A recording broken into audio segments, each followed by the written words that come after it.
It was a cold December morning in Beverly Hills, but inside the Everhart mansion, something far colder was brewing, something that would turn a family's dream into an unspeakable nightmare. The mansion, usually filled with the sounds of laughter and the warmth of family togetherness, now stood eerily silent. No phone calls, no movement, no signs of life. The world outside could only wonder, what happened to the Everharts? Thomas, Olivia, and their children, Lucas and Madison, had everything anyone could dream of: wealth, influence, and a picture-perfect life. Yet that morning, none of them answered the phone. No one showed up for their daily routines. The house, typically a symbol of success, now stood as a chilling monument to something far more dangerous. At first, it seemed like an innocent absence. Maybe a late night, maybe just a quiet morning. But as time passed, the worry grew. Madison wasn't at school. Thomas's business partner and best friend, Richard Miller, couldn't ignore the nagging feeling in his gut. This wasn't normal. Something was wrong. What Richard found when he entered the mansion would shake him to his core. Before we dive deeper into the dark twists of this case, I need to know, how far would you go to protect everything you've ever worked for? What if your entire future depended on one desperate decision? Stay with me until the end, you won't believe the shocking truths that will unfold. And don't forget to hit like, comment, and subscribe so you don't miss out on more spine-chilling stories like this one. Thomas Everhart had built a life that most could only dream of. At 50, he was a highly successful real estate mogul whose name was synonymous with luxury and power. His career was a shining example of perseverance and ambition, and he had earned his wealth the hard way, starting from nothing and working his way up. Yet, despite his accomplishments, Thomas was not a man without his own struggles. Though he appeared every bit the perfect businessman to the world, Thomas was a man deeply conflicted on the inside. His relationship with his wife, Olivia, was one of comfort and security, but not the fiery passion he once hoped for. They had been married for 25 years, and while they shared a deep bond, it was one that had mellowed over time, settling into a routine that often felt like an obligation more than an aspiration. Olivia, a former actress turned philanthropist, had always stood by his side, proud of their success but equally focused on giving back to the community. Her charm and beauty, once the talk of Hollywood circles, had dimmed in favor of charity work, but she had made her peace with it. Their children, Lucas and Madison, were the apple of their eye, bright, well-spoken teenagers who excelled in academics and had a promising future ahead.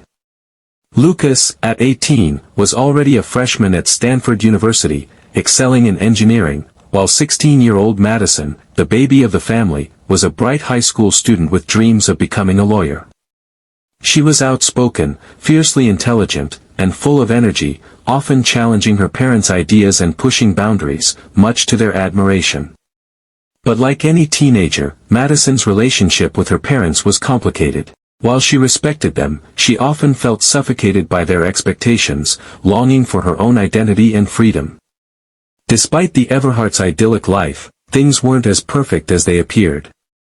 Thomas had been under significant pressure at work. His real estate empire, built over decades, was beginning to show signs of stress. The market was volatile, and the success he'd once enjoyed seemed less certain. Deals that had once seemed easy were now turning sour, and for the first time in years, he began feeling the weight of financial uncertainty. Thomas had been a man who valued control, but he could feel that control slipping away. This shift in his confidence was not only affecting his business but was starting to spill over into his personal life as well. His family noticed the change. Olivia, ever the supportive wife, had sensed the growing tension in her husband. Their late-night conversations, once filled with plans and excitement about their future, had started to shift toward muted concerns about their financial stability. Thomas had always been the protector, the provider, the one who ensured everything ran smoothly. But now, he was beginning to show cracks in the armor. Olivia did what she could to comfort him, but she couldn't deny the underlying fear that was starting to emerge in their home. And then, there was Richard Miller. Richard had been Thomas's best friend for decades. Their bond went beyond business, it was one forged in trust and shared ambition. The two had built their real estate empire together, working side by side through triumphs and losses. Richard was everything Thomas was not: outgoing, charismatic, and seemingly fearless. But underneath Richard's charm lay a darker side. He had always been envious of Thomas's success, and while he never openly expressed his jealousy, those who knew him well could feel the tension whenever the two were in the same room. Richard admired Thomas's wealth but secretly resented the fact that Thomas had it all: family, fame, fortune, while Richard struggled to keep his own empire afloat. What people didn't know was that Richard was deep in debt. The real estate market, once his domain, was starting to turn on him. His high-stakes investments had begun to backfire, and his lavish lifestyle was rapidly becoming unaffordable. He was living on the edge, desperately trying to maintain appearances, but the truth was that Richard was drowning. His business ventures were failing, and his once unstoppable rise was starting to feel like a house of cards ready to collapse. Desperation set in, and with it, a dangerous desire for control. For years, Richard had watched Thomas and Olivia live in their $10 million mansion, a symbol of everything he desired. But Richard's admiration for his friend had started to turn into something darker. The thought of owning the Everhart mansion, of taking over the lucrative real estate empire, consumed him. He began to fantasize about what life would be like without Thomas, how he could step into the role that Thomas had built for himself, both in business and in his family's life. Richard's desperation grew. He had tried and failed to reach Thomas, asking for help on numerous occasions, but each time, Thomas had politely declined, unwilling to risk his own financial stability. And so, in the deepest corners of his mind, Richard began to hatch a plan, one that would change everything. Richard had always been clever, and he knew Thomas well enough to know that the Everharts were nothing if not predictable. He began spending more time at the Everhart mansion, helping Thomas with business matters and pretending to be the ever-loyal friend. But in reality, he was studying their movements, learning their routines, and identifying the moments when their guards would be down. Thomas's mounting stress had made him vulnerable, and Richard saw an opportunity. He knew Thomas's plans to liquidate assets, to sell off parts of the empire that had once been untouchable, and it seemed like the perfect moment to act. Richard had learned that if he could get his hands on the Everhart fortune, if he could take control of their assets, he could escape the crushing pressure of his own financial ruin. But the path to achieving this dream would be anything but easy. He began to draw closer to the Everhart family, gaining their trust. And all the while, he was slowly weaving the threads of his dark plan. But there was one thing Richard hadn't counted on: the resilience of the Everhart family, and especially Madison. Madison, despite her own teenage angst, had a strong connection to her parents. She didn't always show it, but deep down, she loved them fiercely. And though she had no idea of the impending danger, her own behavior had been subtly changing. Her desire for independence had reached new heights, and she'd begun questioning everything: her future, her family, and the role she played in the world. It was this rebellion, this quest for freedom, that would unknowingly set the stage for the horror that was about to unfold. As Christmas approached, Richard's plan was set into motion. But Madison's absence from school, her unexplained return home late that night, and the horrific discovery that followed would change everything. The Everhart family was about to face a nightmare of unimaginable proportions, and for Richard, it was a final play for power and control. The morning of December 14, 2015, was like any other at the Everhart mansion, at least at first glance. The sun had just begun to filter through the vast windows of the mansion, casting a soft, golden hue over the luxurious decor. The family had always risen early, Thomas to attend to his business calls and Olivia to her philanthropic work. Lucas, having recently returned from his first semester at Stanford, was typically the last to leave for the day. Madison, too, had a routine: wake up, get ready for school, and leave with her friends. But that morning, no one moved. No voices echoed through the sprawling hallways, no sounds of breakfast preparation filled the air, and no one showed up at their usual appointments. By 9 a.m. the silence became unnerving. Neighbors began noticing the strange stillness, wondering why the Everhart family hadn't yet come out of their house. It wasn't like them to sleep in, especially not on a weekday. Concern quickly turned to worry. Olivia had a charity gala that evening, and Thomas had a series of business meetings scheduled. By the time the clock hit 10 a.m., friends and family had started making phone calls, but there was no answer.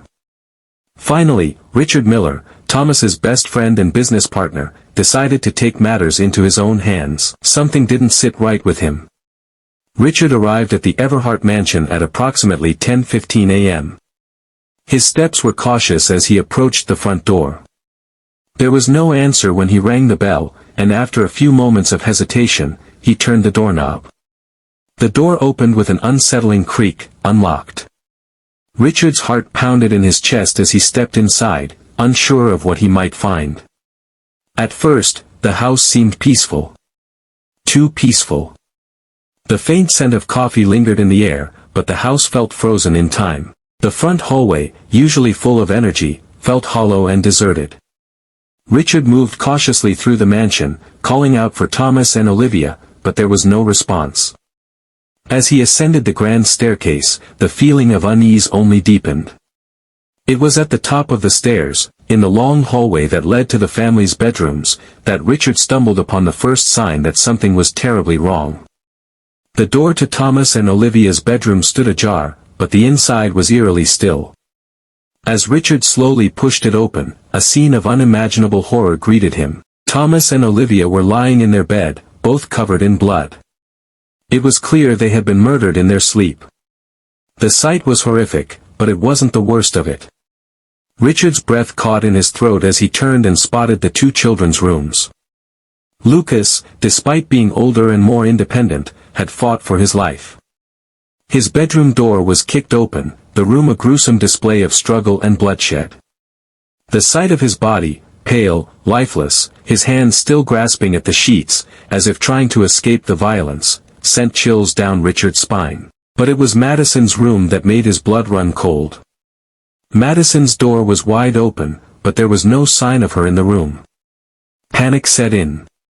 Richard raced through the house, looking for any signs of movement, any trace of Madison. Her absence was as disturbing as the bodies he had already found. By the time the authorities arrived at the scene, Richard had already contacted them, his voice shaken as he reported what he had discovered. The Beverly Hills Police Department responded swiftly, bringing in a team of detectives, forensic experts, and crime scene investigators. It didn't take long for them to realize that this wasn't just another case of random violence.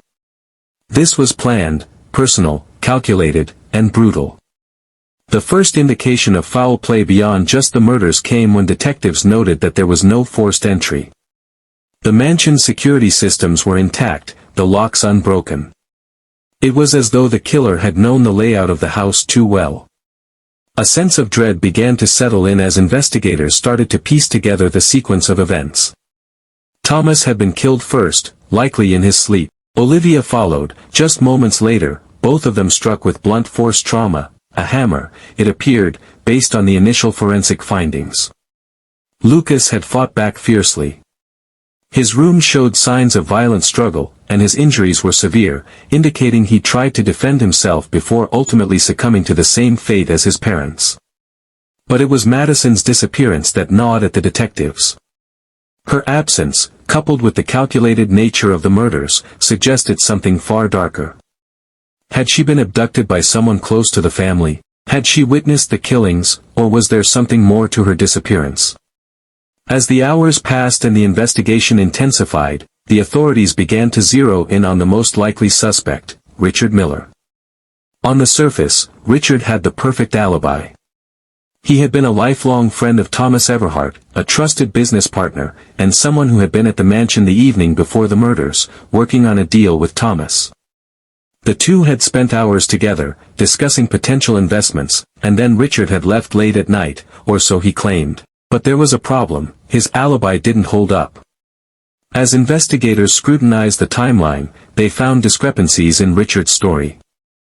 There was the matter of a security camera at the mansion's front gate that had captured a car that appeared to be Richard's entering the premises well after the time he claimed to have left. More troubling were the traces of blood found in his vehicle. Richard's bloodied shoe prints had been discovered inside the Everhart home, leading straight to the bedroom where Thomas and Olivia had been killed. The forensic evidence began to mount against him. At first, Richard remained calm. He insisted that he had nothing to do with the murders. But as the authorities dug deeper into his finances, they discovered a web of financial ruin. Richard had been facing mounting debts, and his lavish lifestyle was rapidly falling apart. Despite his outward charm, Richard was hiding a dark side, one that had been consumed by greed and desperation. The forensic team worked tirelessly, gathering evidence to build a case. They discovered that the hammer used in the murders was consistent with tools Richard had access to through his construction business. A trail of blood led from the family's bedrooms to the back of the mansion, where Richard's car had been parked. A set of his fingerprints was found on the murder weapon, and a forensic analysis of the blood stains inside his car linked him to the scene. But it was the security footage from the night before the murders that would ultimately crack the case wide open. It showed Richard arriving at the mansion with Thomas and Olivia, but it also showed something far more damning. After their conversation, Richard had remained at the mansion for hours, well beyond what was normal, and the footage that had been conveniently deleted? It was enough to raise suspicions that Richard had been involved in something far more sinister than just a business transaction. The police brought Richard in for questioning. His demeanor was calm, too calm. His hands folded neatly in front of him, he appeared detached, almost rehearsed. When the detectives pressed him, his responses were vague. He denied having anything to do with the murders, even as the evidence mounted against him. It was only when the authorities threatened to arrest him for obstruction of justice that Richard's calm facade began to crack. He started to show signs of stress, his eyes darting nervously, his body language shifting. He knew the walls were closing in. Finally, under pressure, Richard admitted to being at the mansion when the murders occurred, but he maintained his innocence, claiming he had left before the crime had been committed. However, the detectives weren't buying it. They kept pressing, showing him the evidence one piece at a time, until Richard's resolve shattered. It was then that the truth began to spill out. The media erupted in shock when the details of the Everhart family's murder were made public. Beverly Hills, known for its exclusivity and safety, had been rocked to its core. The idea that such a gruesome crime could take place in the heart of the city sent shockwaves through the community. News outlets covered the story 24/7, with reporters camping out on the Everhart mansion's doorstep, waiting for any new developments. Social media buzzed with theories about who could have committed such a horrific crime. Some speculated that it was a random robbery gone wrong, while others suggested a family dispute. The idea that the murders had been planned by someone so close to the Everhart family, someone they had trusted implicitly, stunned the public. For days, Richard was the prime suspect, his face plastered across every news outlet. His story, filled with holes and inconsistencies, made him the perfect target for public outrage. As the investigation continued, however, new questions emerged. Where was Madison? Was she alive, and if so, where had she been taken? Could Richard have planned for her to be hidden away, or was there someone else involved? These questions hung over the case like a dark cloud, leaving both investigators and the public desperate for answers. By the time Richard Miller was officially arrested on December 18, 2015, the media frenzy had reached a fever pitch. Beverly Hills, known for its celebrity-studded streets and peaceful, affluent neighborhoods, was suddenly thrust into the spotlight for all the wrong reasons. The Everhart family's brutal murder, combined with the shocking revelation that Richard, Thomas Everhart's closest friend and business partner, was implicated, sent shockwaves throughout the city and beyond. The arrest, when it finally came, was swift and calculated. Richard had been called in for further questioning after weeks of mounting evidence, but this time, the police weren't asking for his side of the story, they were there to arrest him. The news spread like wildfire. As Richard walked out of his mansion in handcuffs, flanked by detectives, photographers and reporters flooded the streets, vying for a glimpse of the man who had once been seen as a friend, a trusted business associate, and a man of influence. Richard's arrest shocked many. He had appeared so calm during the investigation, so composed. Yet, when the time came for him to answer for the deaths of his longtime friends, his confidence crumbled. His financial troubles, his jealousy of the Everhart family's wealth, and his mounting desperation all made sense in the wake of the murders. The authorities had pieced together a chilling timeline that confirmed what everyone feared. Richard had not only been at the mansion when the murders occurred, but he had been the one to execute them. The initial charges were as follows: 5 counts of first-degree murder, 1 count of kidnapping, and 1 count of attempted theft. The charges were as severe as the crime, and the public's outrage grew with each passing day. The idea that Richard, someone who had been trusted by the Everhart family, could have orchestrated such a brutal massacre for the sake of money and power was unfathomable.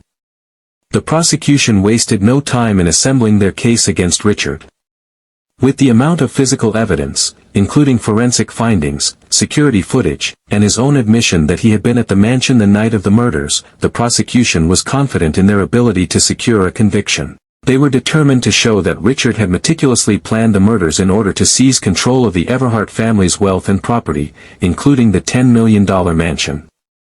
The prosecutor, Amanda Reynolds, was known for her sharp legal mind and her ability to navigate complex cases. She opened the case with a powerful statement to the jury: Richard Miller's actions were driven by one thing: greed. He killed the people who trusted him the most, not just to inherit their money, but to take everything they had worked for. Thomas and Olivia Everhart gave him a hand up in life, and this is how he repaid them, with blood. But it didn't stop there. He kidnapped their daughter, Madison, to ensure she could never testify to the truth. This was not a crime of passion, it was a premeditated, calculated act of betrayal. Prosecutor Reynolds emphasized the brutality of the crime, the planning involved, and the emotional devastation the Everhart family had endured. She painted a picture of Richard as a man consumed by jealousy and greed, someone who had been living beyond his means and saw the Everhart family's fortune as his escape from financial ruin. She pointed out the damning evidence: Richard's bloodied shoes, the security footage of him entering and leaving the mansion, his incriminating fingerprints on the murder weapon, and the trail of blood leading from the Everhart's bedrooms to the back of the house. The prosecution's strategy was clear: to show Richard's motive and method, and to depict the crime as one of cold, calculated murder for financial gain. They aimed to prove beyond a reasonable doubt that Richard had planned the murders long in advance, that he had known exactly what he was doing, and that his only goal was to take everything the Everharts had built. Richard's defense, led by renowned criminal lawyer Carl Jenkins, was determined to mount a case for reasonable doubt. Jenkins had a reputation for his ability to turn the tide of even the most damning cases, and he was prepared to do just that. He didn't deny that Richard had been at the Everhart mansion the night of the murders, this was clear. What he did argue, however, was that there was no direct evidence linking Richard to the killings themselves. Jenkins suggested that the prosecution had overlooked key pieces of the puzzle, including the possibility of an outside party being responsible for the murders. The defense also worked to paint Richard as a man under extreme financial pressure, who, despite his personal struggles, had never intended to harm the Everharts. Jenkins suggested that Richard had been in the midst of a breakdown due to his mounting debts and a series of failed business ventures.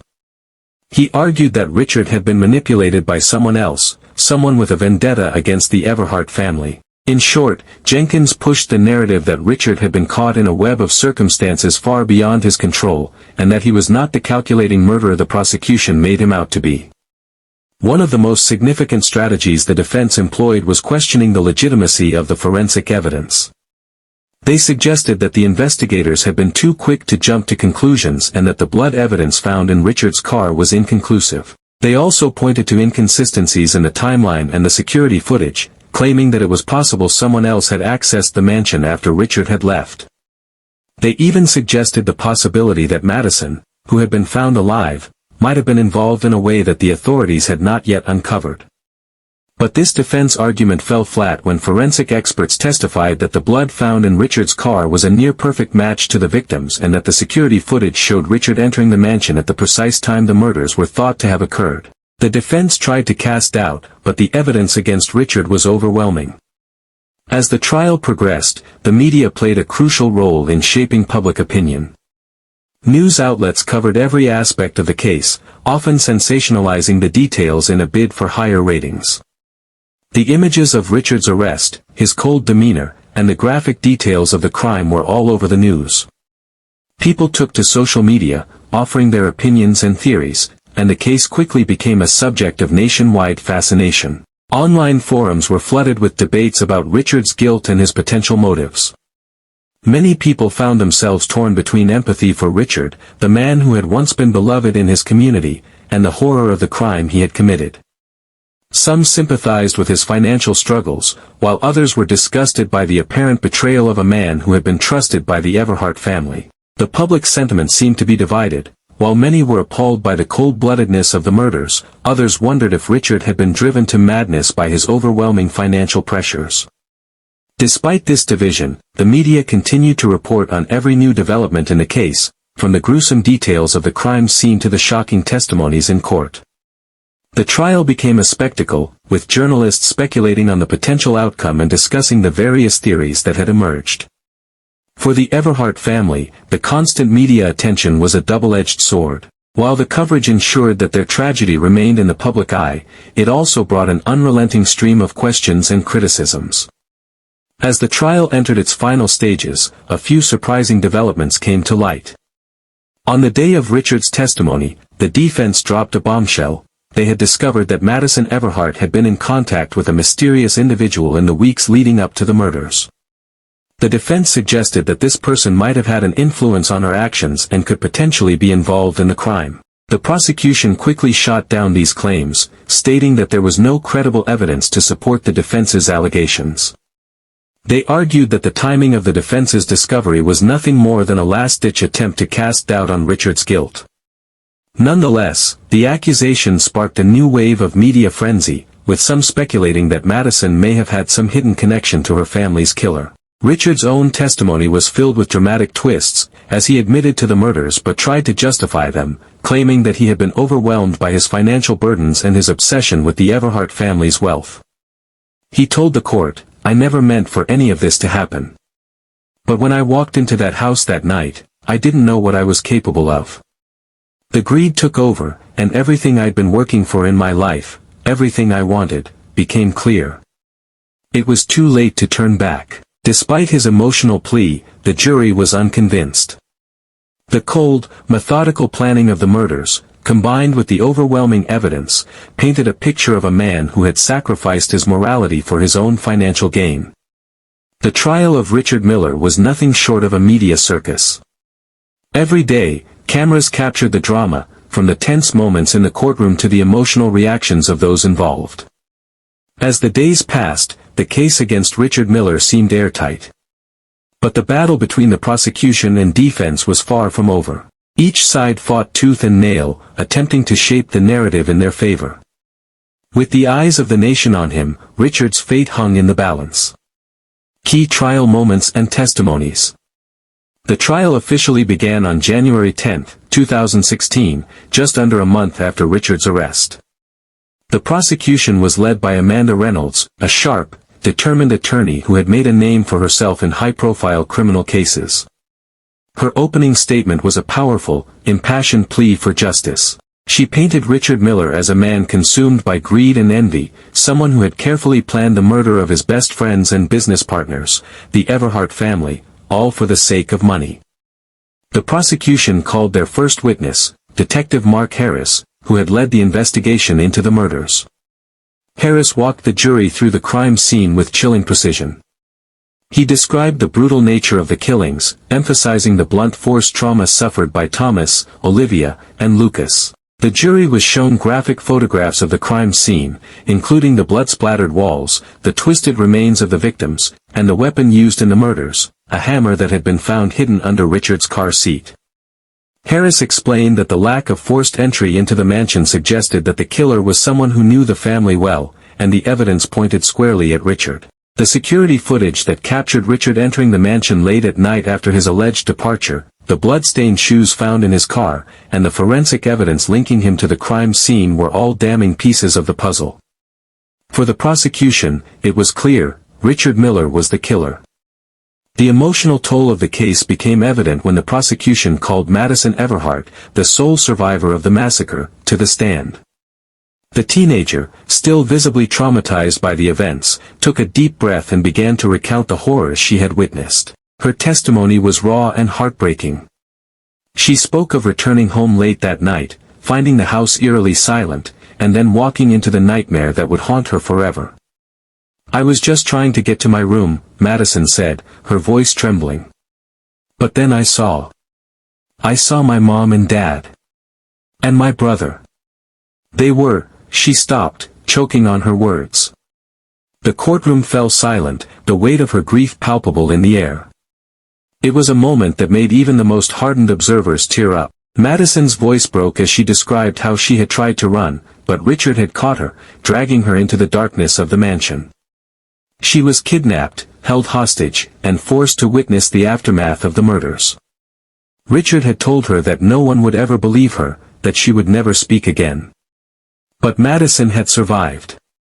She had fought to stay alive, and now she was determined to make sure Richard would never hurt anyone again. The defense, however, was quick to cross-examine her, questioning her memory of the night and trying to suggest that Madison might have been complicit in some way.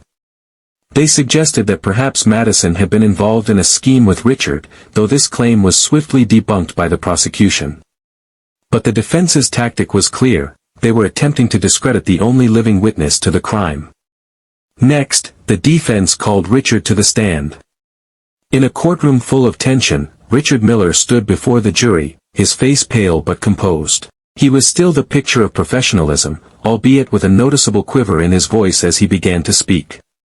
"I never intended for this to happen," Richard began, his voice shaky but controlled. "I loved Thomas and Olivia. They were my best friends. But the pressure was too much. I was drowning in debt, and I saw an opportunity. It was never supposed to end like this. I didn't plan to hurt anyone." Richard's defense team, led by the sharp-witted Carl Jenkins, sought to paint a portrait of Richard as a man caught in an impossible situation, desperate, overwhelmed by financial ruin, and spiraling out of control. They argued that while Richard had been present at the scene of the crime, he hadn't been the one to commit the murders. Instead, they suggested, Richard was merely a pawn in a larger conspiracy. They even implied that Madison might have had a role to play, though these accusations lacked substance and were ultimately ignored by the jury. Jenkins' most important argument was centered around Richard's mental state. He argued that Richard had been under extreme stress, possibly suffering from some form of mental breakdown that made him incapable of fully understanding the consequences of his actions. He painted Richard as a victim of circumstance, a man who had been pushed to the brink by years of financial ruin and a crumbling personal life. The defense also tried to argue that the forensic evidence was circumstantial, that the blood found in Richard's car could have been planted or transferred during an innocent interaction, but the prosecution countered this with a powerful rebuttal. They presented a psychological profile of Richard, showing that while he had been under stress, his actions were deliberate. He had spent months planning the murders, manipulating Thomas and Olivia into trusting him, and had executed the crime with cold precision. The prosecution's final statement echoed this sentiment: Richard Miller knew exactly what he was doing. He wasn't a victim, he was a predator. As the trial entered its final phase, a shocking piece of evidence emerged. The prosecution had obtained a recorded conversation between Richard and an unidentified individual that was made shortly after the murders. In the recording, Richard could be heard discussing the murder with a calmness that left the courtroom stunned. "I did it. They're gone," Richard said in the recording, his voice cold and detached. "Now, Madison is the only thing left. I'll deal with her when the time is right." The defense tried to dismiss the evidence as hearsay, claiming that the recording was not authenticated, but the jury was already on edge. Richard's attempt to downplay his involvement was now clear for everyone to hear.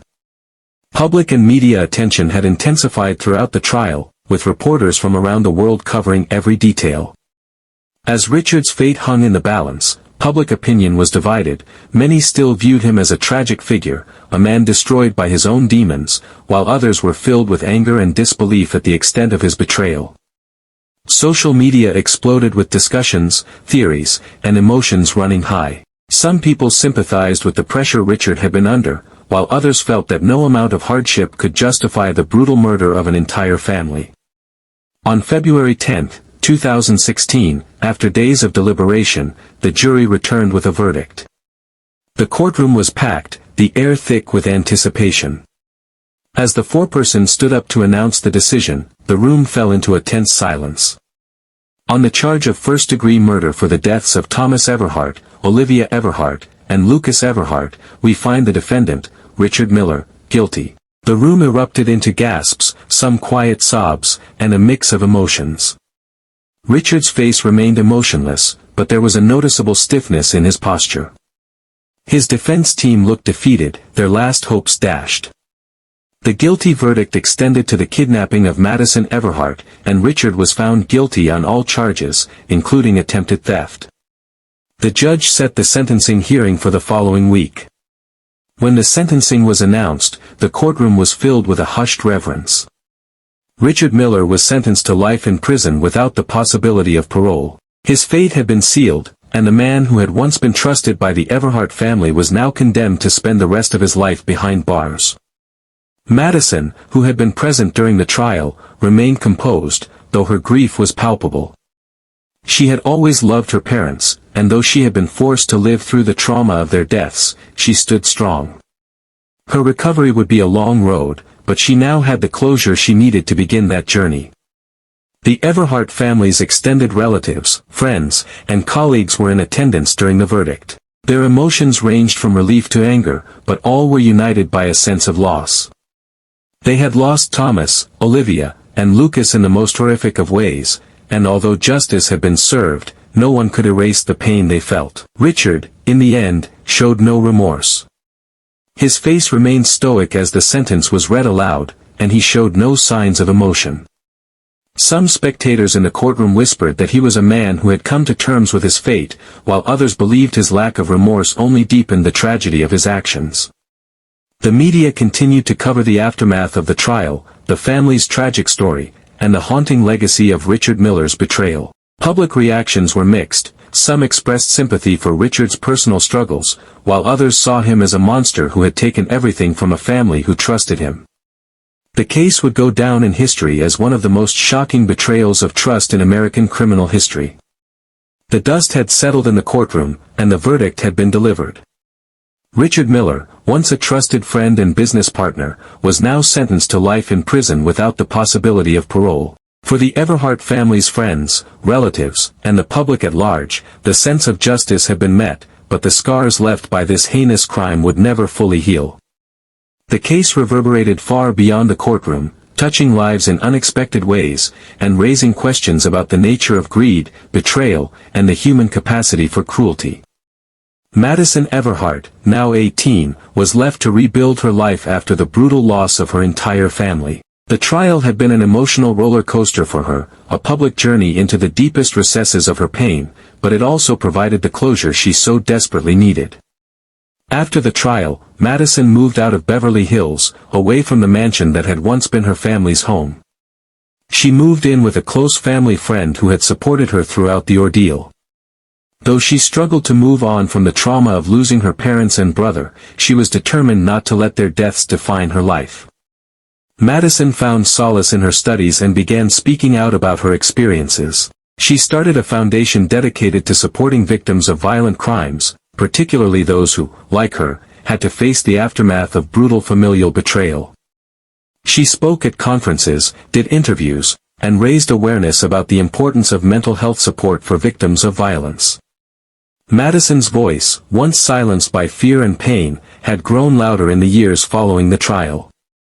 She had become an advocate, not only for herself but for others who had been hurt by the same kind of violence that had destroyed her world. Despite her advocacy, Madison still struggled with profound sadness.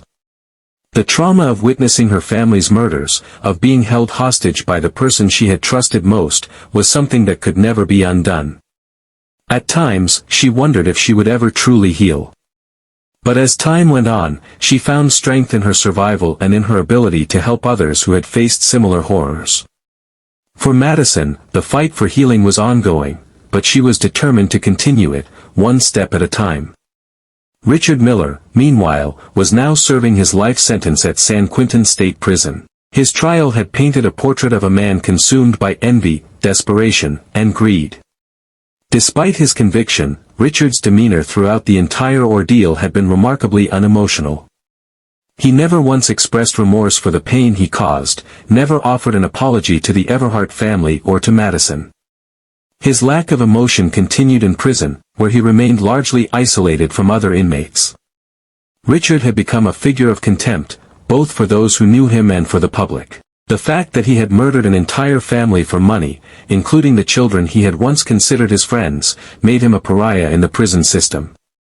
But he never once wavered in his belief that his actions, though extreme, were somehow justified by the financial pressures he had been under. His appeal, which was filed shortly after his sentencing, was rejected on the grounds that there was overwhelming evidence of premeditation, and no grounds for reducing his life sentence were found. Though he continued to try and appeal his conviction, Richard's future seemed bleak. His story, which had once been one of ambition and promise, had turned into a cautionary tale about the dangers of unchecked greed. The family he had once been part of was gone, and all he had left was a prison sentence and the legacy of betrayal. For the communities affected by the Everhart case, the aftermath was equally far-reaching. Beverly Hills, a city known for its high-profile residents and glamorous lifestyle, was left reeling from the public revelations surrounding Richard's crime. The neighborhood that had once seemed so pristine and perfect now seemed haunted by the shadow of the Everhart tragedy. The families who had known the Everharts were left to process their grief and shock, many wondering how someone so close to the family could commit such an unimaginable act of violence. The Everhart case had a profound impact on both the legal system and the broader community. For the legal community, it raised questions about how financial pressure and personal greed could warp a person's moral compass to such an extent that they would resort to violence. The case led to a broader discussion about the psychological impact of financial stress on individuals and families, and the lengths some people might go to when they believe they have nothing left to lose. The trial also sparked debates about the effectiveness of our legal systems in handling cases of white-collar crime, where financial motivations are often masked by a facade of civility and professionalism. In response to the case, several state legislatures proposed changes to the way financial crimes and personal bankruptcy are handled. They called for increased psychological assessments of those involved in high-stakes business dealings and greater accountability for individuals who use their status and wealth to manipulate others. Though no sweeping reforms were passed in the immediate aftermath, the case served as a wake-up call for many within the legal community, urging them to consider the broader psychological factors at play when it came to violent crimes committed by seemingly successful individuals. For the public, the case struck a chord in ways that weren't immediately apparent. Richard Miller had been a symbol of success, an upstanding member of society. His crime shattered the illusion that wealth and power could insulate a person from personal failure or moral collapse. It made people ask uncomfortable questions. Could someone I trust be capable of this? What would I do if my own financial stability was at risk? Could I, too, be capable of betrayal under extreme circumstances? The case forced society to confront the reality that crimes of this nature could be perpetrated by those who were closest to us, people we trusted, people we thought we knew. The Everhart family's story had, in many ways, become a cautionary tale about the dangers of unchecked ambition and greed, and how even the most seemingly perfect lives can come crashing down in an instant. It also forced a reckoning about the societal pressures placed on individuals to maintain wealth, status, and success at all costs.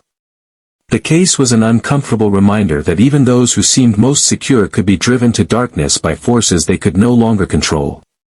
Despite the finality of Richard Miller's conviction, the case did not end without its share of lingering doubts. Many of Richard's family and friends continued to believe that he had been driven to commit the murders by forces beyond his control, by financial pressures, a collapsing empire, and a deep-seated fear of failure.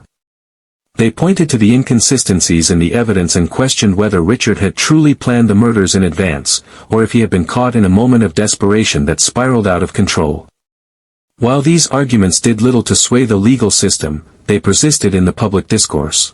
A few of Richard's supporters attempted to use the media to paint him as a tragic figure, someone who had been overwhelmed by life circumstances, rather than a cold-blooded killer. But the overwhelming evidence, combined with the testimonies of Madison and other key witnesses, ensured that these arguments had little traction in the courts. Nonetheless, there remained those who questioned the entire case. whether the investigation had been too hasty, whether the forensic evidence was entirely conclusive, and whether the media had been too quick to rush to judgment. Some even debated whether Madison, as the only living survivor, could have been more involved than initially believed. These theories, while unsubstantiated, persisted in online forums and social media, keeping the case alive in the minds of those who followed it closely.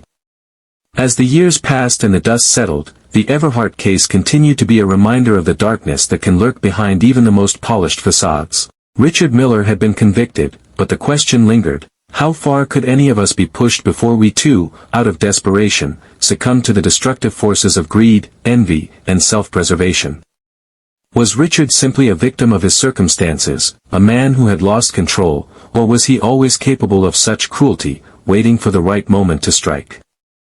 And in the end, was there any way to truly understand what drove him to kill? These questions, though unanswerable, serve as a stark reminder of the fragility of the human soul, and the unpredictable, often horrifying consequences of our deepest desires. Thank you so much for watching today's video on Twisted Family Crime. I hope you found this story as gripping as it was chilling. If you enjoyed it, please make sure to hit that like button, comment your thoughts below, and subscribe to the channel for more true crime stories. I'd love to hear your opinions and theories on the case. Was Richard Miller just a victim of his circumstances, or was he always capable of such betrayal? Let's discuss. And, as always, share this video with anyone who you think might find it fascinating. We want to keep growing this amazing community of true crime lovers. Before you go, drop a comment and let me know where you're watching from. I love hearing from all of you around the world. Until next time, stay safe and take care. Keep your eyes open, because you never know what twists life has in store for us next.